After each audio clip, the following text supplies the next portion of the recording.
Hello friends, welcome back to my channel. पिछले video में हमने डे 1 को डिस्कस किया था। डे 1 के बाद आज हम लोग का डे 2 है। अगर आपने पिछला वीडियो नहीं देखा है तो एक बार विज़िट करें और आई बटन जो हमारा दिख रहा है उसमें भी मिल जाएगा। तो आप एक बार ज़रूर से डे 1 को चेक करें। डे 1 में मैंने बहुत सारी चीज़ों को डिस्कस किया हुआ है। तो आपको अगर डे 2 समझ में नहीं आ रही है, समझने में दिक्कत आ रही है, तो आप डे 1 को पहले प्रिफेयर करें, फिर आप डे 2 को देखें। चलिए, जिन्होंने अपना डे 1 देख चुका है, हम आगे बढ़ते हैं और इस वीडियो में हम लोग डिस्कस जो करेंगे उस टॉपिक को हम लोग देखते हैं। आज टैली से रिलेटेड तो बहुत कम होगा, लेकिन टैली पे जो भी काम हम लोग करते हैं उन सभी कामों को किस तरीके से किया जाता है, उसमें किन चीज़ों की ज़रूरत पड़ती है, वो सारी चीज़ें हम लोग इसमें डिस्कस करेंगे। मीन्स कि टैली को तो बस सॉफ्टवेयर है, बना लिए हैं, लेकिन उसको चलाने के लिए कुछ चीज़ों की ज़रूरत पड़ती होगी। ठीक है? तो उन टॉपिक्स जो है वो सारे टॉपिक्स मैंने इसमें कवर अप किए हुए हैं। तो कवर अप में हम लोग देखेंगे कि किस तरीके से आगे बढ़ रहे हैं। पहला जो हमारा कंटेंट है, तो मैंने इसमें सबको सिस्टमैटिक तरीके से रखा हुआ है। पहला हमारा कंटेंट होगा फाइनेंशियल अकाउंटिंग सिस्टम। ठीक है? अकाउंटिंग सिस्टम को हम लोग को समझना है, ताकि हम लोग, टैली तो एक सॉफ्टवेयर है, उसमें हम लोगों को अकाउंटिंग करना है, तो कैसे करेंगे उसके बारे में। दूसरा टॉपिक होगा term of financial accounting. Financial accounting के जो टर्म्स है उन सभी को डिस्कस करेंगे। Third, books used in accounting. आप कोई भी एक फॉर्म के लिए काम कर रहे हैं तो उस काम को करने में कौन कौन से बुक्स हम लोग मेंटेन करते हैं, जो मैंडेटरी है कि करना ही है, छोटा से छोटा हो चाहे बड़ा से बड़ा हो, इन बुक्स को ज़रूर से ज़रूर वो लोग फॉलो करते हैं। ठीक है? चलिए आगे हम लोग समझते हैं कि फाइनेंशियल अकाउंटिंग सिस्टम क्या होता है। ये अगर आप नहीं समझ पा रहे हैं फाइनेंशियल अकाउंटिंग सिस्टम, तो फिर टैली पे काम करना बहुत मुश्किल हो सकता है। इसलिए मैंने सबसे पहले ही इसको रखा हुआ है, ताकि हम लोग पहले सिस्टम को जान लें। तो आपको लिख के आया हुआ है, देख सकते हैं, financial accounting is a branch of accounting. Accounting का जब मैं क्लासेस स्टार्ट करूँगा तो आपको अच्छे से समझ में आएगी कि ये एक ब्रांच है। अकाउंटिंग के और भी ब्रांचेस है, मैं उन सभी पे अभी नहीं जा रहा हूँ, नहीं तो वीडियो बहुत ज़्यादा लंबा हो जाएगा और फिर इरिटेशन होने लगेगी। तो मैं वीडियो को बहुत छोटा बनाकर उसमें ज़्यादा से ज़्यादा इन्फॉर्मेशन पुट करने की कोशिश करता हूँ। तो financial accounting is a branch of accounting concerned with the summary, analysis and reporting of financial transaction of a business। ठीक है? ये एक ब्रांच है अकाउंटिंग का, जिसके अंदर हम लोग अकाउंटिंग्स का समरी और एनालाइजिंग और उसका रिपोर्टिंग करते हैं, जो हमारा फाइनेंशियल ट्रांजैक्शन होता है एक बिजनेस के अंदर। इतना समझ में आया? Financial accounting is done in a fixed order. इससे हम लोगों को एक फिक्स्ड ऑर्डर, 1 के बाद 2 आता है, 2 के बाद 3 आता है, तो ये ऑर्डर है। 1 के बाद 3 या 5 नहीं बोल सकते, 2 ही बोलना है। तो इसी तरीके से इसका एक ऑर्डर होता है। ठीक है? These works of accounting are necessarily to be done no matter financial accounting is done manually और बाय कंप्यूटर। मैनुअली तो बहुत कम ही होता है, लेकिन मैनुअल रखना ज़्यादा ज़रूरी भी होता है, क्योंकि सारा चीज़ें हम लोग सॉफ्टवेयर पे अगर छोड़ दें और कभी हमारा सॉफ्टवेयर में कोई दिक्कत आ गया तो सारा का सारा चीज़ बर्बाद भी हो सकता है। तो बहुत से, मैं भी जहाँ पे काम करता हूँ वहाँ भी बहुत सारी चीज़ों को मैनुअल लिखा जाता है, मैनुअल रखा जाता है। नहीं होता तो उसका प्रिंट रखा जाता है।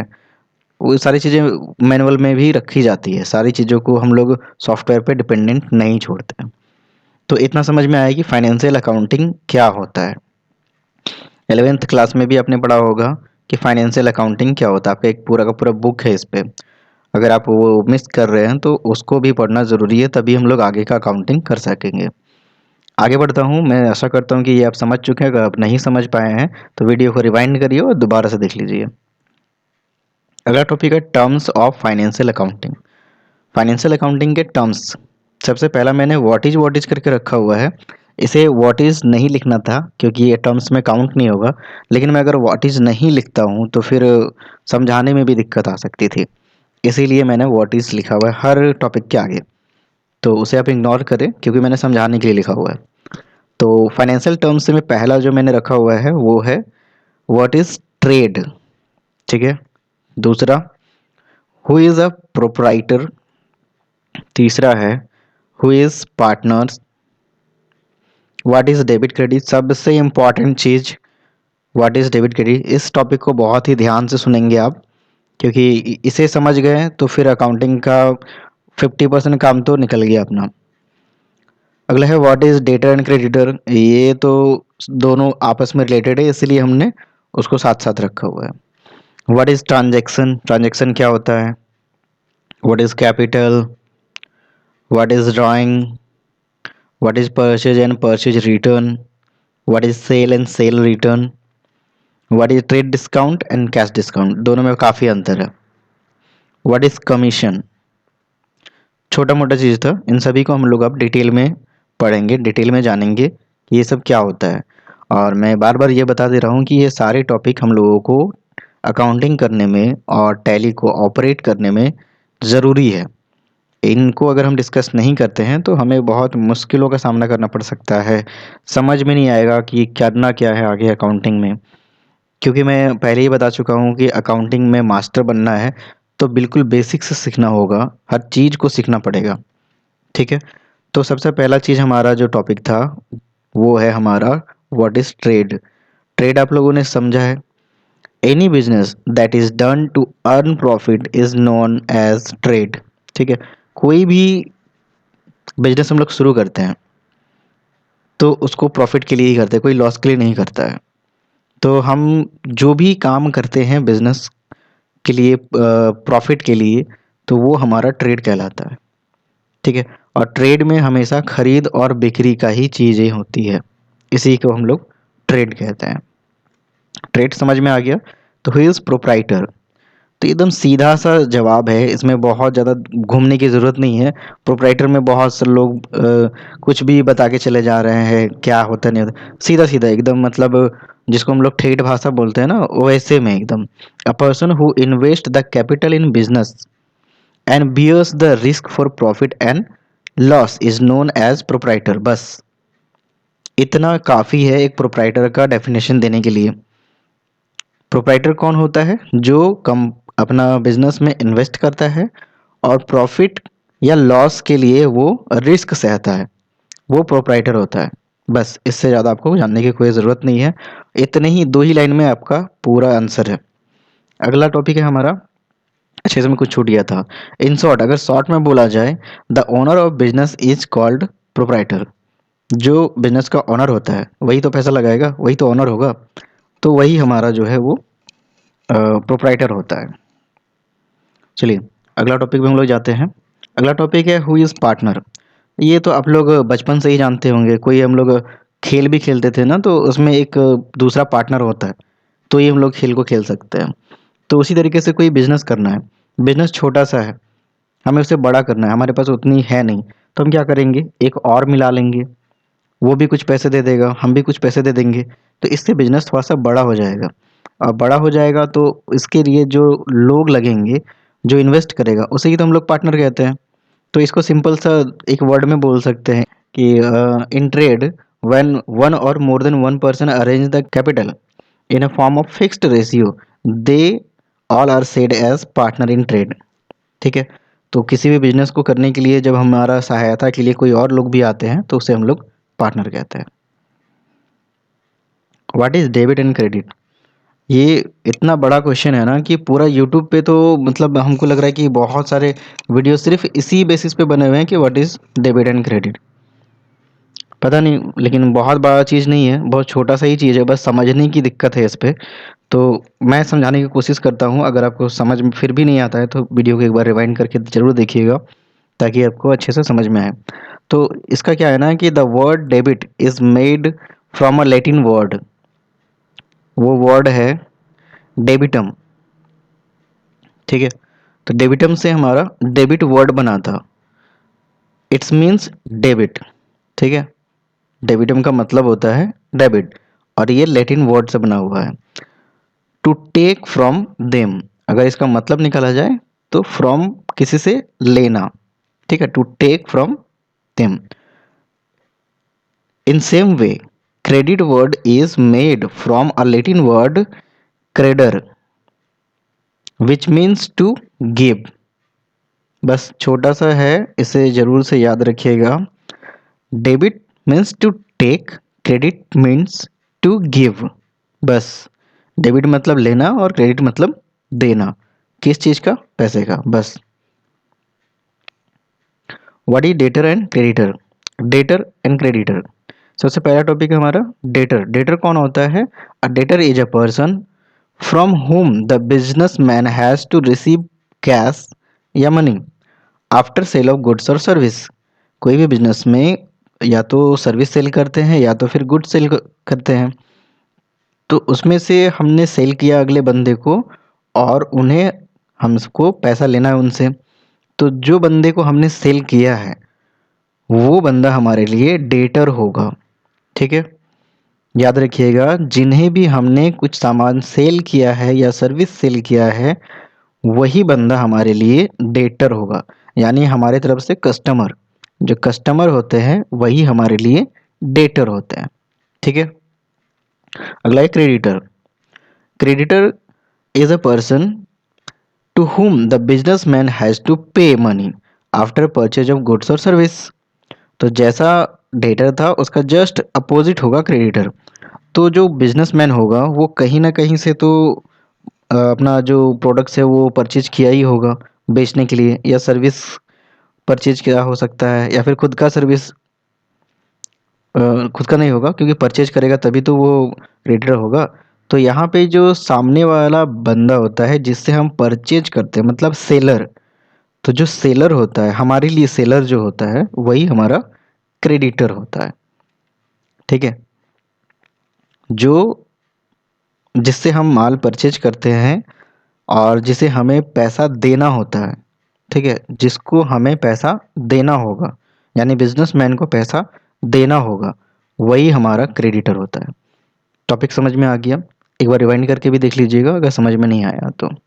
What is transaction? सबसे मतलब इसके बारे में कितनों भी बोले तो वो कम होता है।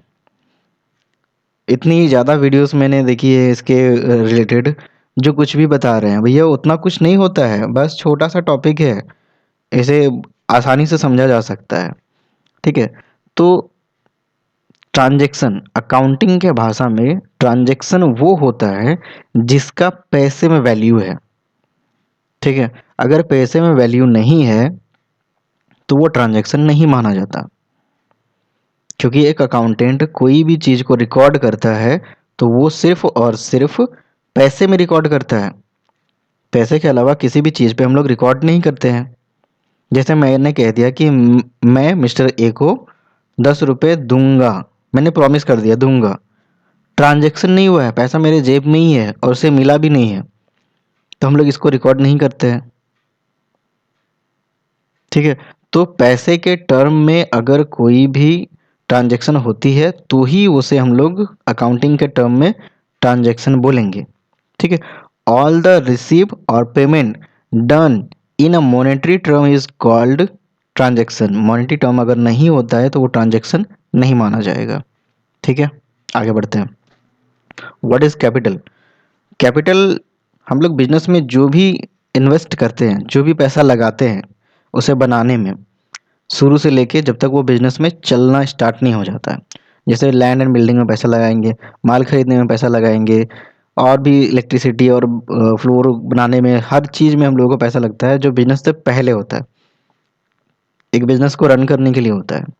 तो उसमें जो भी पैसे हम लगाते हैं उसे हम कैपिटल कहते हैं। ठीक है, कैपिटल का मतलब सिर्फ यहाँ पे छोटा सा मैंने लिखने की कोशिश की है। The amount which a business man invest in a trade in the form of money, goods और assets is called as capital. ठीक है, अगर हम पैसे से नहीं, हम अपने एसेट्स को ही लगाना चाहते, जैसे मेरे पास पहले से ही कोई वैन है, उस वैन को हम यूज करना चाहते हैं अपने बिजनेस में, तो मैंने वैन को खरीदने के लिए कहीं ना कहीं से तो पैसा लगाया था ना, आज उस वैन को अपने बिजनेस में ले आया, कैपिटल बढ़ गया। अगर मुझे खरीदना पड़ता तो पैसा तो लगाना पड़ता ना मुझे, पर मैं पैसा पहले ही लगा चुका हूँ तो दोबारा लगाने की ज़रूरत नहीं है, तो मैंने उस एसेट्स को लगा लिया। अगर मेरे पास बिल्डिंग पहले से बना हुआ है और उस बिल्डिंग को हम बिजनेस में चेंज कर रहे हैं कि हाँ उसमें हम अपना फैक्ट्री या फिर ऑफिस उसमें बनाएंगे, तो वो बिल्डिंग अगर मैं नया खरीदने जाता तो पैसा तो लगता, तो वो पहले से ही बना के रखा हुआ है, तो मैंने उसे बिजनेस में ले आया। तो वो एसेट्स जो हम लोग उठा के बिजनेस में यूज करने लग जाते हैं, वो भी हमारा कैपिटल ही कहलाता है। ठीक है, सिर्फ पैसा इसमें डालेंगे और वो पैसा ही कैपिटल होगा ऐसा नहीं है। हम पैसे के अलावा जो भी चीज़ें उस बिजनेस को रन करने में लगाएंगे, वो सारी चीज़ें हमारा कैपिटल ही होगा। नेक्स्ट है व्हाट इज ड्राइंग। तो हमने बिजनेस तो कर लिया, बिजनेस कर लिया, अब उसमें से प्रॉफिट भी लेना है। तो जो भी अमाउंट एक बिजनेसमैन वापस ले लेता है, उसे हम लोग ड्राइंग कहते हैं। The capital amount which a businessman taken back from business is known as drawing. हमने जो भी कैपिटल लगाया था, अगर मैं उस पैसे को वापस ले लेता हूँ, तो वो मेरा ड्राइंग कहलाएगा। मैंने बहुत ही कम समय में बहुत ही जो मोटे मोटे तौर पे जो ज़्यादा यूजेस होने वाले वर्ड्स है, बस उन्हीं को मैंने इसमें रखा हुआ है। परचेज कोई भी बता देगा ना, आपको भी पता है परचेज। आप दिन भर में 100 चीज़ें परचेज करते हो। तो परचेज क्या होता है? द गुड्स और service are purchase from trade, sorry, for trade is known as purchase. हम लोग बेचने के लिए जो भी चीज़ें खरीदते हैं, वो सारा हमारा परचेज होता है। बहुत छोटा सा चीज़ है, लेकिन ये टॉपिक हम लोग जितना काम करेंगे ना, ये सेल और परचेज, ये बस इसी पे काम होता है, इसलिए मैंने इस टॉपिक को यहाँ पे रखा हुआ था। Purchase return. परचेज रिटर्न कब होता है? हमने परचेज किया, पता चला डैमेज है, पता चला ये मार्केट से बाहर हो चुका है, आउटडेटेड है, किसी भी कारण से हम सेलर को वापस दे देते हैं माल, तो ये हमारा क्या हो जाता है? Purchase return. ठीक है, परचेज रिटर्न हो जाए, हमने किसी से परचेज किया और उसे हम रिटर्न कर रहे हैं, तो ये हमारा परचेज रिटर्न हो जाएगा। What is sale in sale return? Sale, the goods are sold to customer is called sale. Sale कर दिया मैंने, तो जो भी मैंने परचेज किया था बेचने के लिए, मैंने बेच दिया, सेल हो गया। सेल रिटर्न, सेल रिटर्न का मतलब क्या हो गया? The goods taken from the customer is called cell return. Confuse नहीं हो रहा है? सेल रिटर्न, मैंने सेल किया था, वो मुझे वापस मिला, तो सेल रिटर्न। मैंने परचेज किया था और मैंने वापस कर दिया, तो वो हो जाएगा purchase return. What is trade discount and cash discount? बच्चे मतलब इसी में पागल ही रहते हैं, डिस्काउंट है ना, इसीलिए। ट्रेड डिस्काउंट क्या होता है? When the seller reduce the MRP of product by the certain percent is known trade discount. It is not recorded in the books of accounts. ठीक है, मीन्स क्या है ना कि बार्गेनिंग करना। आप मार्केट पे जाते हैं, कोई बंदा बताता है कि ये जो आप कंप्यूटर देख रहे हैं ना, ये 20,000 रुपये की है। क्या बोलते हैं? नहीं नहीं नहीं, 20,000 नहीं, मैं आपको 15,000 दूंगा इसका। तो यहाँ पे जो 5,000 का डिफरेंस आ गया, वो डिफरेंस आपको जो बिल बनाया जाएगा, तो उस बिल में लिखेगा 15,000, क्योंकि आपको जो कंप्यूटर बेचा जा रहा है वो 15,000 का, लेकिन उसके पीछे अब देखेंगे तो जो एमआरपी रहेगा वो 20,000 लिखा हुआ रहेगा, तो उससे फ़र्क नहीं पड़ता। हमारे पीछे जो एमआरपी होता है वो हाईएस्ट प्राइस होता है बेचने का, लेकिन अगर उसमें से भी हमारा प्रॉफिट है उससे कम में बेचने से भी हो जा रहा है, तो कोई भी बंदा उसको बेच देता है। तो बीच का जो डिफरेंस आ गया, जो एमआरपी में लिखा हुआ है वहाँ से, और मैंने जो खरीदा है वहाँ से, या फिर सेलर जो सेल कर रहा है वहाँ पे, तो इन दोनों के बीच का जो डिफरेंस होता है, बस उसे ही हम लोग ट्रेड डिस्काउंट कहते हैं। ठीक है, अब आ जाता है कैश डिस्काउंट। कैश डिस्काउंट का मतलब ये होता है कि 15,000 में बिल बन गया। ठीक है, अब आपने बोला कि नहीं भैया 15,000 में तो बन गया है, तो मैं 15,000 नहीं दूंगा, मैं आपको इसमें ना 13,000 दूंगा, 2,000 में नहीं दूंगा। तो अगर वो सेलर मान जाता है और बिल से भी कम पैसा आपसे लेता है, तो जब 15,000 का बिल है और उसे वो सिर्फ 13,000 ले रहा है, तो बीच का जो डिफरेंस है ये उसका लॉस होता है। तो इसीलिए हम लोग इसको रिकॉर्ड करते हैं और अपना एक्सपेंस में दिखाते हैं। ठीक है, तो कैश डिस्काउंट बस वो होता है जो बिल के अमाउंट से कम पैसा रिसीव होता है कस्टमर से। ठीक है, डिस्काउंट में बहुत ज़्यादा नहीं था, 2 ही टॉपिक था जो मैंने आपसे डिस्कस कर लिया। ठीक है, व्हाट इज़ कमीशन? हम लोग कमीशन पर ही तो जिंदा है। चलिए, when a third party sold the product by himself of trade for this he get a certain amount is called commission. हम लोग किसी भी काम को करते हैं ना, तो वहाँ पे जो बीच का मार्जिन होता है उसे हम लोग कमीशन कहते हैं। जैसे अगर मैं कहूँ कि आप अगर मेरा ये प्रोडक्ट बेच देंगे तो आपको 20 रुपये मिलेंगे, तो ये मैंने सैलरी तो दिया नहीं बेचने के लिए, बस बताया कि इसको अगर बेचेंगे तो 20 रुपये मिलेगा, तो ये जो 20 रुपये था वो आपका कमीशन था। बस इसे हम लोग प्रमोट करने के लिए ही करते हैं। अगला टॉपिक है books used in accounting. Accounting में जो ज़रूरी बुक्स है, जो मैंने अपने पिछले 7 साल के करियर में देखा है, वो सारी चीज़ों को मैं अपने खुद के एक्सपीरियंस पे, मैंने बहुत सारे कंपनियों पे काम किया हुआ है और उन सभी में जो भी चीज़ें यूज होती थी वो सारी चीज़ें मैं इस पे डिस्कस कर रहा हूँ और उन सभी बुक्स को लिख रहा हूँ जो मैंने बाकी सभी कंपनियों में कॉमन पाया और जहाँ तक ये कॉमन ही रहता है। तो इनमें लिस्ट इस तरीके से मैंने बनाया। सबसे पहले तो डे बुक होता है। डे बुक में पूरे दिन में जो भी होता है ये कोई भी लिखता है, सेल परचेज एक्सपेंस जो भी होता है वो सारा कुछ डे बुक में ही होता है। ठीक है, इसको हेडिंग में रखा हुआ है क्योंकि डे बुक में के अंदर ये बाकी चीज़ें आती है। ठीक है, डे बुक एक बुक का नहीं है, बुक्स का नाम है। बहुत सारे बुक्स में जो रखते हैं उसे हम लोग डे बुक कहते हैं, जिसमें आता है हमारा bill book, cash and bank register, laser book, cell register, purchase register, stock register, debit and credit note register. ये सबसे यूज्ड, सभी जगह यूज्ड होने वाली है। तो इन सभी पर टैली में भी जो काम होगा वो भी इन सभी पर ही काम होगा। तो इन सभी बुक्स को आप अच्छे से देख लें, समझ लें। समझने में कोई दिक्कत आ रही है तो आप मुझे फिर से बताएं, मैं एक और नई वीडियो में आपको फिर से समझाने की कोशिश करूँगा ताकि अकाउंटिंग क्षेत्र में आपसे कोई भी गलती ना हो। Thanks for watching.